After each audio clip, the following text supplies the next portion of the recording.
बिस्मिल्लाहिर्रहमानिर्रहीम। पिछले चंद दिनों से जब से PS 88 के ज़िमनी इंतखाबात हुए हैं, कराची में एक अजीब तमाशा जारी है। हर इंतखाबात के बाद, हर ज़िमनी इंतखाब के बाद उस हलके के लोगों की चीख व पुकार आती है कि उनके ऊपर पुलिस के ज़रिए जुल्म और तशद्दुद किया जा रहा है। लोगों के घर पे छापे डाले जाते हैं, उन्हें बिला वजह उठाया जाता है, मुख्तलिफ़ FIR के अंदर उनके ऊपर दर्ज करके उन्हें ज़दोकोब किया जाता है, थानों में जेल में डाला जाता है, वहाँ पर उनके साथ ज़दोकोब किया जाता है। ये मामलात रूरल सिंध तक थे और उसको कोशिश ये होती थी कि किसी तरह इसको हैंडल किया जाए। आज मुझे अल्ताफ़ हुसैन का दौर याद आ रहा है कि जिस तरह वो गुंडों के ज़रिए शहर कराची के ऊपर हुकूमत करना चाहते थे, उसी तरह आज हमारी सिंध पुलिस बिहेव कर रही है और वही गुंडागर्दी पुलिस की वर्दी में इस शहर कराची में की जा रही है। IG सिंध बिल्कुल नाकाम नज़र आते हैं। वो एक सियासी वाबस्तगी रखते हैं और अपने फ़राइज़ की अंजामदही में नाकाम नज़र भी आते हैं और ना ही उनकी कोई इंटेंशन नज़र आती है कि वो अपनी सिंध पुलिस की इज़्ज़त को बचाते हुए और जिस खिदमत के जज्बे के लिए वो आए हैं वो कर पाएँ। ऑपोजिशन जमातों के साथ पुलिस का नारवा सलूक और उनका पार्टीज़न होना साफ नज़र आता है।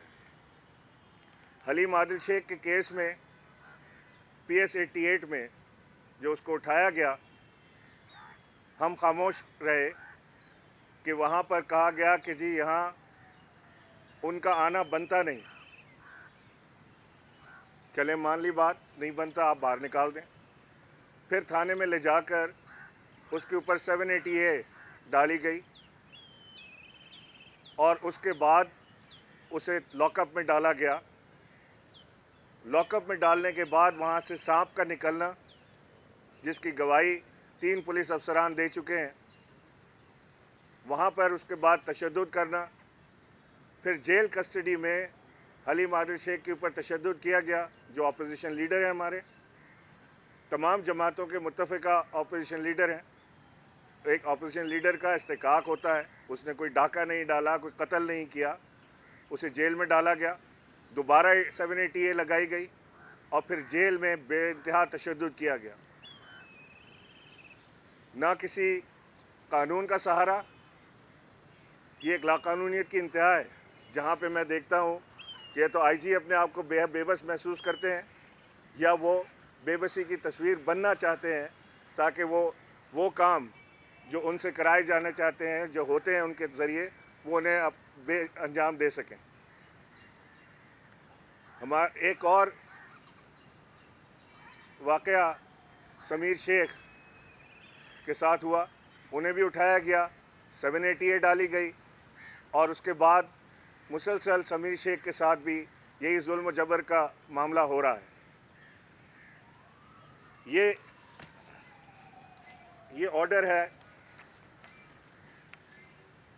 ऑर्डर है एंटी टेररिस्ट कोर्ट का, ATC का, कि समीर शेख को फौरी तौर से अस्पताल मुंतकिल किया जाए और जेलर रिफ्यूज़ करता है। ये पड़ा है ऑर्डर, नहीं करता चेंज वहाँ से। कौन क्या कर लेता है। ये हाल है हमारी पुलिस का और जेल सुपरिटेंडेंट का कि वो कोर्ट के ऑर्डर को मानने से इनकार करता है, नहीं भेजता वहाँ पे। मेरा सवाल ये बनता है कि क्या सिंध के अंदर इंतखाब लड़ना कोई जुर्म है? क्या सिंध के अंदर किसी इंतखाबी अमल में हिस्सा लेना जुर्म है? तो फिर इंतखाब ही ना कराएं, फिर सीधा कह देंगे जो खड़ा होगा उसको हम जेल में डाल देंगे। ये कौन सा इंसाफ हुआ कि वो वहाँ पे जो वर्कर्स काम कर रहे थे, इस वक्त सेंट्रल जेल में समीर शेख, अरसलान बरोई, रिजवान, हसीब, महमूद और अमजद, ये सेंट्रल जेल में मौजूद हैं। ज़ुबैर शाह, उस्मान बुगटी, हबीब नूर, राव अवैस, अज़ीज़ भट्ट, ये सारे जो हैं इस वक्त मलीर जेल में मौजूद हैं। इनके घरों के अंदर घुस के पुलिस ने इनके घर वालों के साथ बदतमीज़ी की, नाज़ेबा सलूक अपनाया। जंगल का कानून इस शहर के अंदर, इस मुल्क के अंदर, इस सूबे के अंदर यहाँ पर हो रहा है और हम खामोश तमाशाई बने बैठे हैं कि जी कानून के आगे हम बेबस हैं, हम कुछ नहीं कर सकते। मेरा सवाल बनता है, मैंने वज़ीर आज़म से आज सुबह टेलीफ़ोन जब उनका आया मुझसे बात करने के लिए, मैं बहुत दिन से वज़ीर आज़म को ये इत्तला दे रहा हूँ एक एक चीज़ की, वो मुझसे पूछ भी रहे हैं, लेकिन अब पानी हद से गुज़र गया है।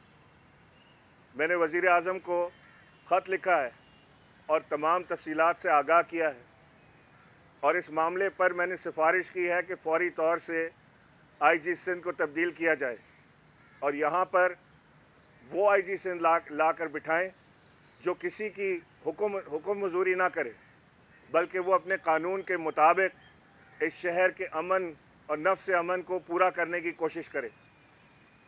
यहाँ पर पुलिस के ज़रिए हर किस्म की गुंडागर्दी हो रही है। SSPs को डायरेक्ट अहकामात दिए जा रहे हैं और SSPs अपने ट्रांसफ़र्स और अपनी तरक्की के लिए कुछ भी करने को तैयार हैं। मैं ये वार्निंग देना चाहता हूँ उन तमाम इदारों को, कानून नाफिज करने वाले इदारों को, पुलिस की मैं बात कर रहा हूँ कि आपको सिर्फ़ स्टेट की मुलाजमत करनी है। किसी को खुश करने के लिए, ना मुझे ना किसी और को खुश करने के लिए कोई काम करने की ज़रूरत नहीं। अगर आप स्टेट की मुलाजमत करते हैं, अपने वतन से प्यार करते हैं, अपने वतन के लोगों से प्यार करते हैं, जिस धरती पे आपको लगाया गया है, सिंध धरती पे, इस धरती से प्यार करते हैं, तो आप हक़ और इंसाफ के साथ यहाँ पर नौकरी करें। अगर ऐसा ना होगा तो जो वफाक के बस में है वो रेट कायम की जाएगी।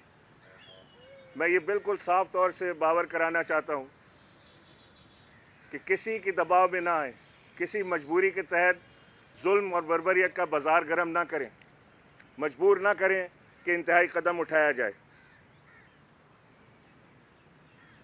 हमारा एक MPA रमज़ान घांची लियारी से इलेक्ट हुआ, उसकी टांग में दिन दहाड़े गोलियां मारी गईं, उसका ऑपरेशन हुआ, आज तक लंगड़ाता है, रॉड डले हैं टांग में। जिसने गोलियां मारी एक दिन के लिए अरेस्ट नहीं हुआ। मैं पूछना चाहता हूं IG से कि कितना बड़ा जुर्म है किसी MPA की टांग में गोली मारना या किसी आम इंसान की टांग में गोली मारना। बंदा आपके सामने है, मजबूरी का इजहार करते हैं, FIR काटने के लिए 6-6 दफ़ा फ़ोन करना पड़ता है कि बंदे को गोली लगी है, हमारे MPA को उसके टांग में गोली लगी है, FIR काटें। मजबूरी का इजहार किया जाता है। अगर ये मजबूरी इतने हायर लेवल पे वो दिखा रहे हैं तो लोअर लेवल पे लोगों का क्या हाल होगा? एक आम इंसान का जो गली में रहता है, गरीब आदमी है, उसके साथ क्या हो रहा होगा?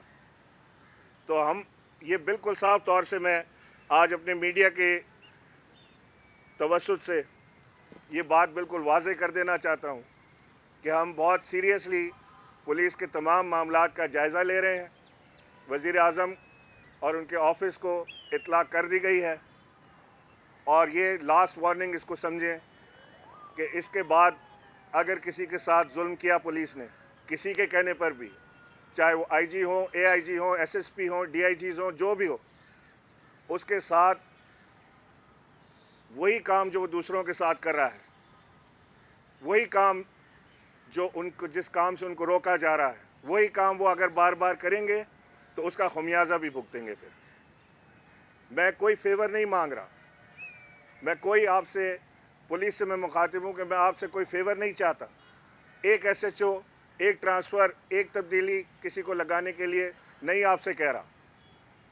ये मेरा काम नहीं है कि मैं आपके थ्रू लोगों को तब्दील कराता फिरूँ, लेकिन ये काम ज़रूर आपसे कह रहा हूँ कि आप हक़ और इंसाफ के साथ काम करें। इस सूबे के अंदर यहाँ पर किसी को मनमानी करने की इजाज़त नहीं दी जाएगी।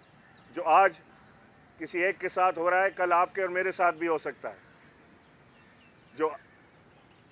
जो मामलात हम आज देख रहे हैं सिंध में, ये तो हमने कभी भी नहीं देखे।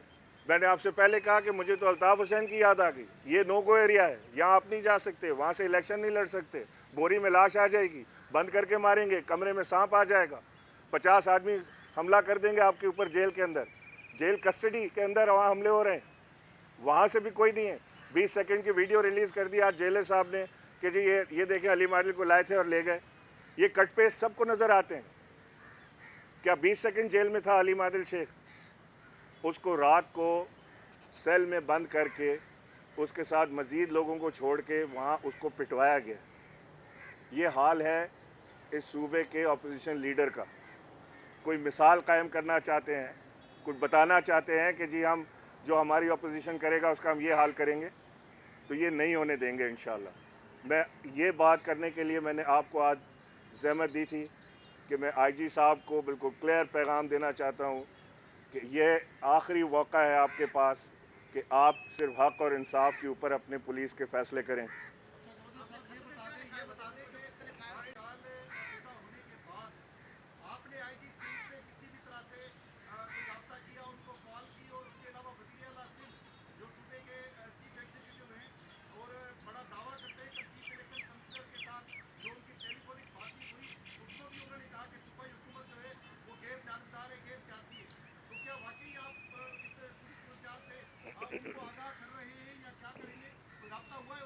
मेरी कल आईजी सिंध से बात हुई, मैंने उन्हें फ़ोन किया, उन्होंने मुझे बताया कि वो जो काम कर रहे हैं वो बिल्कुल कानून के मुताबिक कर रहे हैं।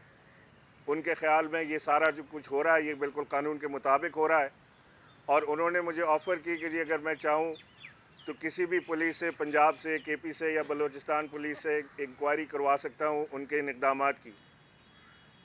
लेकिन आईजी सिंध को मैंने बेबस पाया। वो सिर्फ़ वो अहकामात बजा लाते हैं जो उनको हुक्म आता है, उसी को वो इम्प्लीमेंट करते हैं। वो किसी तौर पे भी जो काम ये सारा किए पिछले 5 दिन में उन्होंने, ये किसी तौर पे भी पुलिस को ज़ेब नहीं देते, क्योंकि ये सारे झूठे इल्ज़ामात हैं, झूठ पर मबनी है। एक एफआईआर काटते हैं हलीम आदिल शेख और 200 दीगर, वो 200 दीगर में जिसको मर्ज़ी उठा कर ले जाएँ, आपको ले जाएँ, मुझे ले जाएँ, फ़लाने को ले जाएँ, जिसका दिल करे उसको उठा कर ले जाएँ और नाम डालते चले जाएँ उसके अंदर कि ये लोग आइडेंटिफाई होते जा रहे हैं। मज़हर भाई से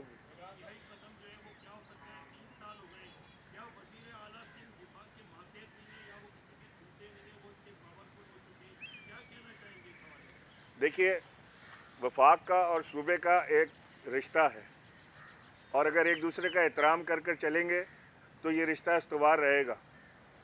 अगर एहतराम ख़त्म हो जाएगा तो ये रिश्ता भी ख़त्म हो जाएगा।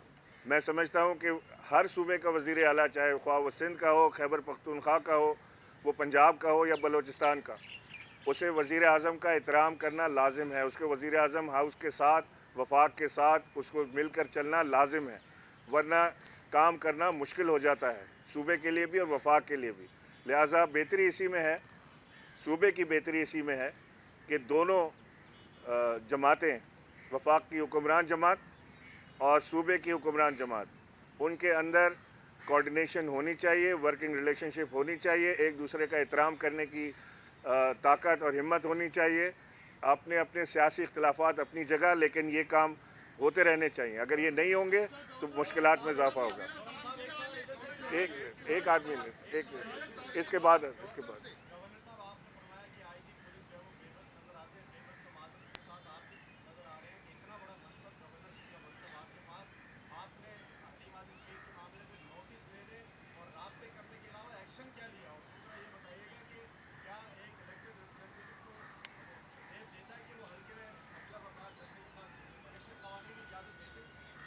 जी देखिए, सारे MPAs और MNAs जो हैं मुखालिफ जमात के, उनसे पुलिस की जो सिक्योरिटी थी दी गई थी वो विड्रॉ कर ली गई है।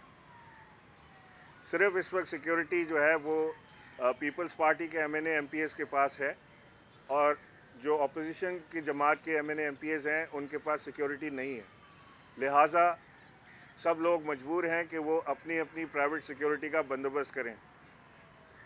हलीम आदिल शेख वहाँ पर कैंपेनिंग के लिए गए थे, कोई बदमाशी के लिए नहीं गए थे। मैं हलीम को जानता हूँ अच्छी तरह, उसको रग रग से जानता हूँ हलीम की। वो कोई बदमाशी करने वहाँ नहीं गए थे, कैंपेनिंग के लिए गए थे। जी आप कुछ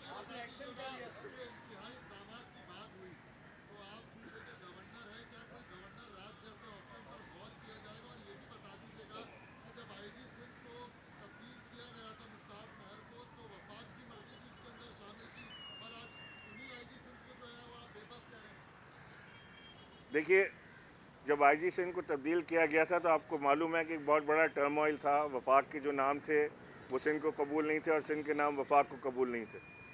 और बड़ी मजबूरी के तहत जब सिंध के चीफ मिनिस्टर की बेइंतहा ये ज़िद थी कि नहीं उन्हें यही चाहिए, उनकी बात को रखते हुए कॉन्फ्लिक्ट में ना ले जाने की वजह के लिए उनकी एश्योरेंस के बाद कि जी बड़ा न्यूट्रल रहेगा, इसको ये डिलीवर करेंगे और सारी चीज़ जो उन्होंने एश्योरेंसेस दी थी वफाक को, उसके बाद आईजी की तैनाती हुई थी।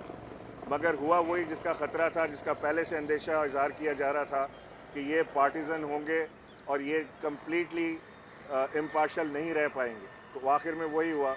और जो चीज़ आपने मुझसे पूछी तो मैं आपको ये बता दूं कि कोई गवर्नर राज का कोई सिलसिला नहीं है, ना ही कोई ऐसी बात डिस्कशन में है, ना इसकी तरफ वफाक सोच रहा है, ना वफाक सोचना चाहता है। लेकिन वफाक ये ज़रूर चाहता है कि वो यहाँ पर सिंध के अंदर जो मज़ालिम हैं उनका ख़ात्मा किया जाए, उसके लिए जो राब्ते हैं वो जारी हैं।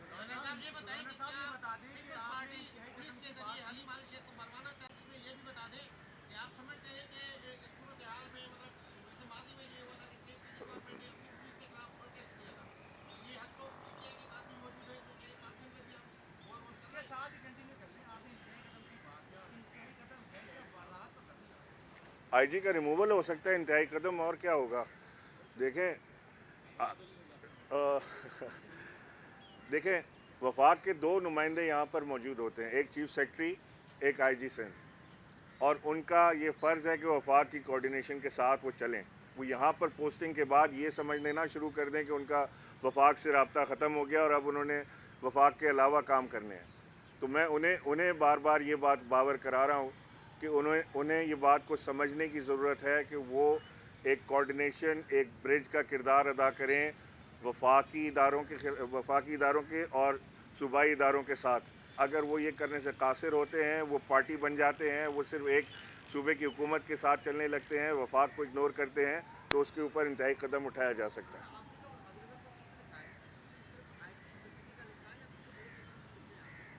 नहीं जी, मैंने जो वज़ीर आज़म को ख़त लिखा है उसके मैं मोरक़ात तो आपसे नहीं शेयर कर सकता क्योंकि वो ऑफिशियल लेटर है, लेकिन उसमें आईजी सिंध के लिए मैंने सारी बात की है। जी जी बोलें। नहीं, मैंने आपसे कहा कि मैं उसमें मुलाकात आपसे शेयर नहीं कर सकता, लेकिन आईजी सिंध के बारे में जो मैंने आपसे बात की है, ये सारी बात मैंने ख़त में लिख के वज़ीर आज़म को भी बावर कराई है और मैंने उन्हें ये भी बताया है कि यहाँ पर आईजी सिंध जो हैं वो अपनी फ़राइज़ की अंजामदही में नाकाम हैं।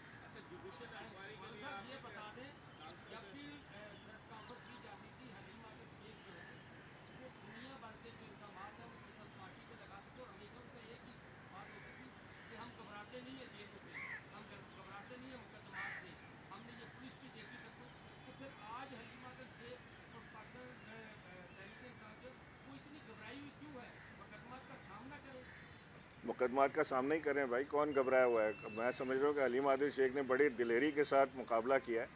ये आसाब शिकन चीज़ें होती हैं, किसी को आप जेल में डाल के जब आप कूटते हैं ना तो ये आसाब टूट जाते हैं बड़े बड़े लोगों के। उसने आसाब भी संभाले रखे और वो एक दिलेर और लड़ने वाला आदमी है और अभी अभी फ़िलहाल अस्पताल में। जी जी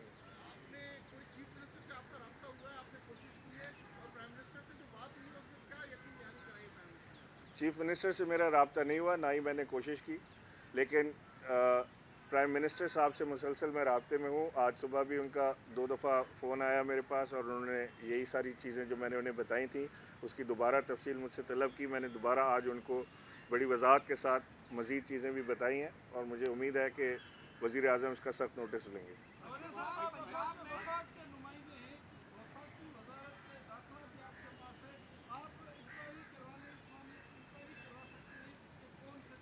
जी कर रहे हैं। आज शेख रशीद साहब ने, जो इंटीरियर मिनिस्टर हैं वफाकी, उन्होंने चीफ सेक्रेटरी को और आईजी को, दोनों से रिपोर्ट तलब की है। वो रिपोर्ट भी उनके पास आ जाएगी और इंशाल्लाह अगर ज़रूरत पड़ी तो इसके ऊपर एक जुडिशल कमीशन का भी क़याम करेंगे।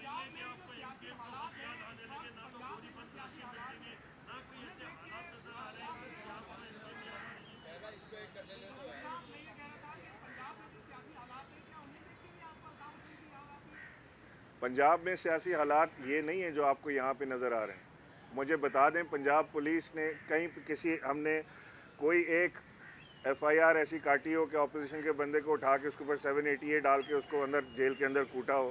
कहीं आप केपीके में बता दें ऐसी कोई चीज़ की हो, बलूचिस्तान में कोई ऐसी चीज़ हो रही हो जहाँ वफाक की सूबाई हुकूमतें हैं वफाक के साथ, वहाँ पर कोई पुलिस गर्दी नहीं हो रही। सिंध में बाकायदा, ये तो अभी मैं आपको शहर का हालात बता रहा हूँ, अगर आप रूरल सिंध की तरफ चले जाएं तो वहाँ तो बेइंतहा इस तरह के मामलात हैं जो रिपोर्टेड भी नहीं होते केसेस। किधर से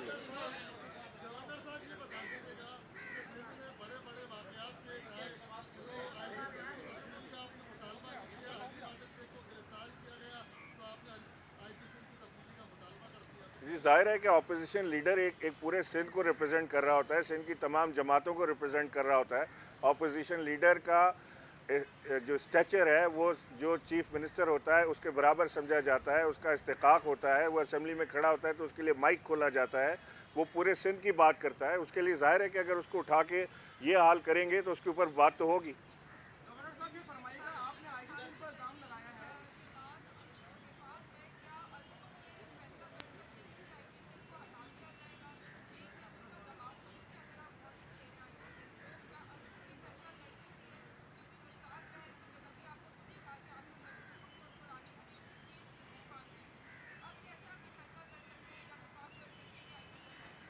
देखिए, मैंने वफाक से ये दरख्वास्त की है, वफाक की जो ब्यूरोक्रेसी होती है वो वफाक के डिस्पोजल पे होती है कि वो उसका पोस्टिंग ट्रांसफ़र या कुछ कर सकते हैं, तो वो अपने जो भी कानूनी उनके दायरा कार होंगे उसको इख्तियार को इस्तेमाल करते हुए वहाँ से कर सकते हैं। लिहाजा मैंने ये चीज़ वज़ीर आज़म के पास छोड़ी है अपनी, मैंने उन्हें जो चीज़ है वो उन्हें मैंने बता दी है। फ़ैसला वज़ीर आज़म के ऊपर है कि वो किस तरह से उसको मूव करना चाहते हैं।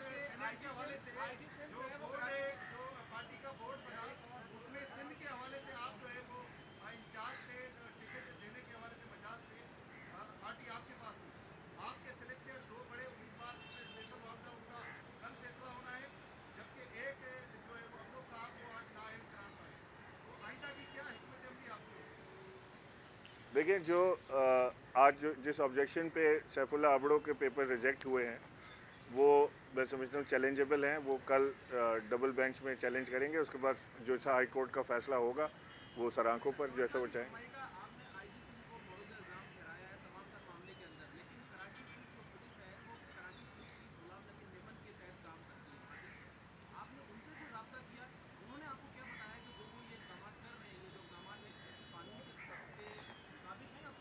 देखें कि चाहे आईजी को कॉल कर लें।